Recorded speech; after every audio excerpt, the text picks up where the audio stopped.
Hello, welcome to the Football Bloc. My name is Brandon, and today I'm going to give you my predictions for the 2025 Gold Cup semifinals. So if that sounds interesting, let's hop right into it. One step beyond.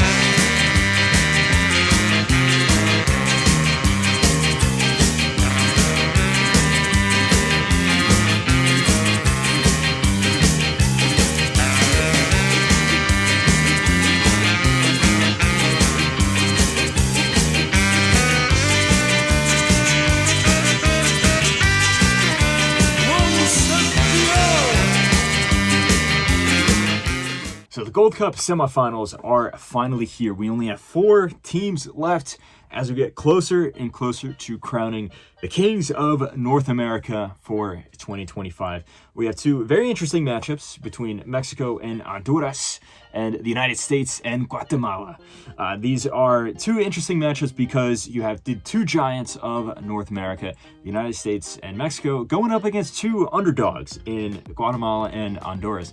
Now, historically, Honduras is not an underdog. They are one of the best teams in this region historically, but they have been very poor over the past few years, and they also started off this tournament pretty poorly as well. To see them make it to the semifinals is a very cool narrative to see. And then Guatemala is a team that kind of sprung up out of nowhere and have been playing some beautiful football up until this point. So it'll be very cool to see how these matches line up. And are we going to see, United States or Mexico versus an underdog in the final? Or can we see an all underdog final? Let's get into each of these games. And let's start off specifically looking at Mexico versus Honduras. And if you look at Mexico's path to the final, they've been the better team in each of the games that they played. I would say even the 0-0 draw with Costa Rica. But it hasn't been an electric, dazzling performance. They aren't blowing teams away or anything like that.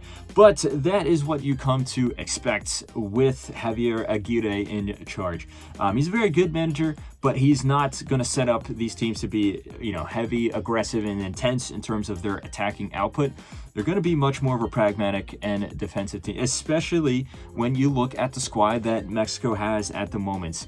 Some of their most talented players, I would argue, are their center backs or their center midfielders, not necessarily their wingers or attacking midfielders or anything like that. The spine of the team is very strong, but it's also not a very deep squad, so you kind of have to work with what you have. They started off the tournament with a 3-2 win over Dominican Republic that got a little dicey at times. Similarly, they beat Suriname in the next game, which is also, a bit of a cagey affair. Then they tied Costa Rica in the last group stage game, in a game that, it mattered in terms of who would top the group, but both teams had qualified at that point. And then Mexico went up against Saudi Arabia in the quarterfinals, which was, again, not a dazzling performance by any means, but Mexico was a better team. They did enough to create enough chances to get to this point here. As for Honduras, this is the crazy story here. This is, one of the highlights of this tournament, to see the path that Honduras has had up until this point. They started off the tournament with an awful 6-0 loss to Canada, an absolutely atrocious performance. If you just look at the players on the field, it looks like, these guys had never played together before. It was atrocious. And sometimes, when that happens in the first game of the tournament, it can go one of 2 ways. The teams can try and rebound and redeem themselves. That usually doesn't happen. That's the more rare option. The more common option is it just gets worse from that point, and then you go to lose the next 2 games of the group stage with equally heavy defeats. Now, luckily for Honduras, that did not happen. The first option is what they were able to do. They were able to rebound with a pretty impressive win over El Salvador, and then they went up against Curacao in the 3rd group game. And if I'm being perfectly honest, I think that Curacao outplayed them. Honduras just, got a little lucky there, but that's tournament football. They got through to the quarterfinals, where, again, it was a very similar story where they went up against Panama, who at that point, I think, just in terms of playing style, I think we're playing the best football this tournament.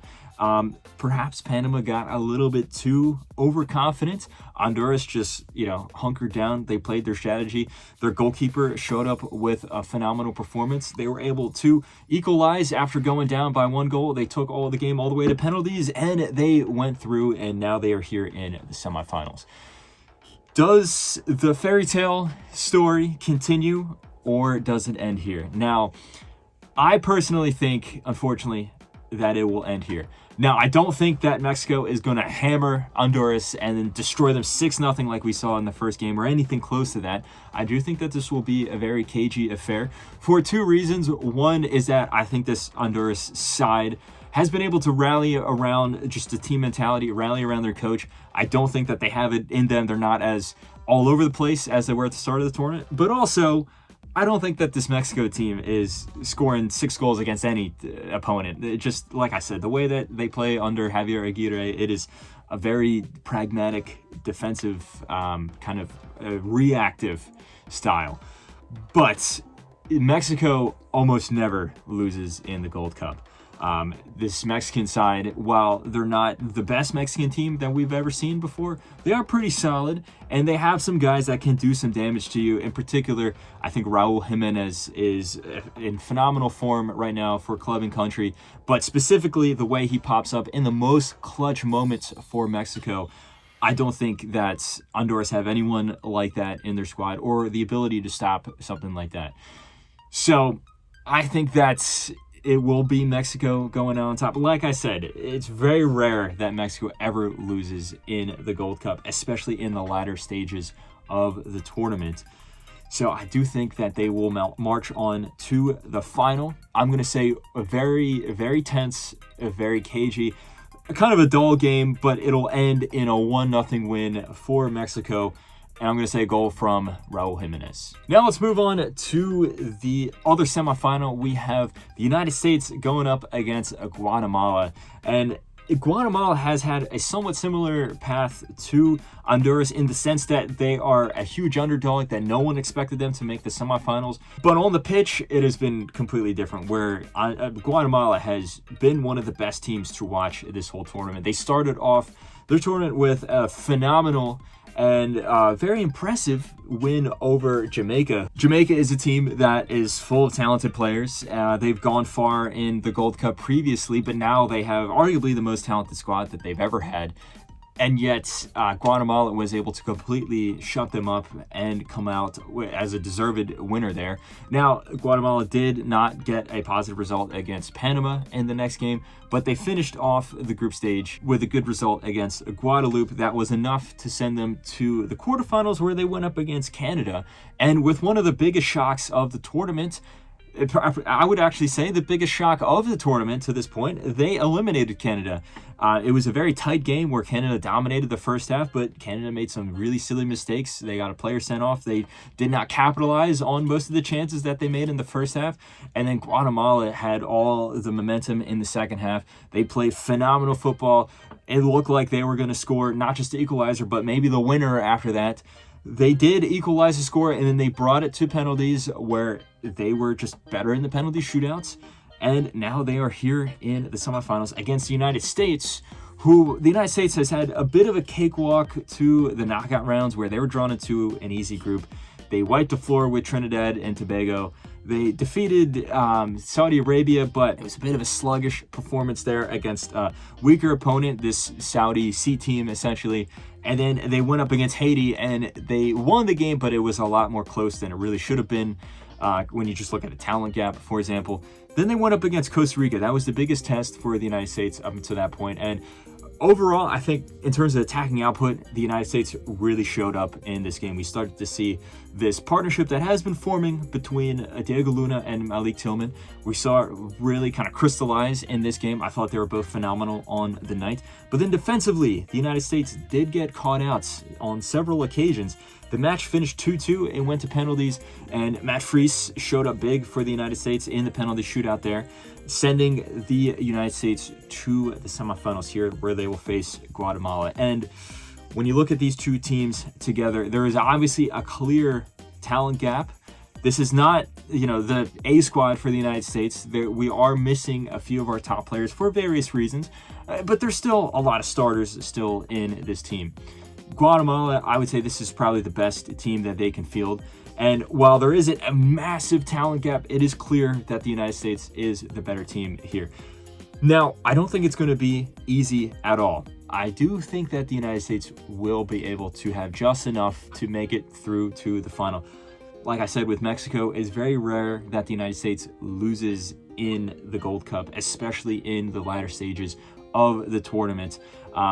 Obviously, yes, in 2023, we did see the U.S. lose to Panama, but that was a game that went down to the wire. That Panama team was also very good. They had some top players, a lot of the same players that we saw this time around.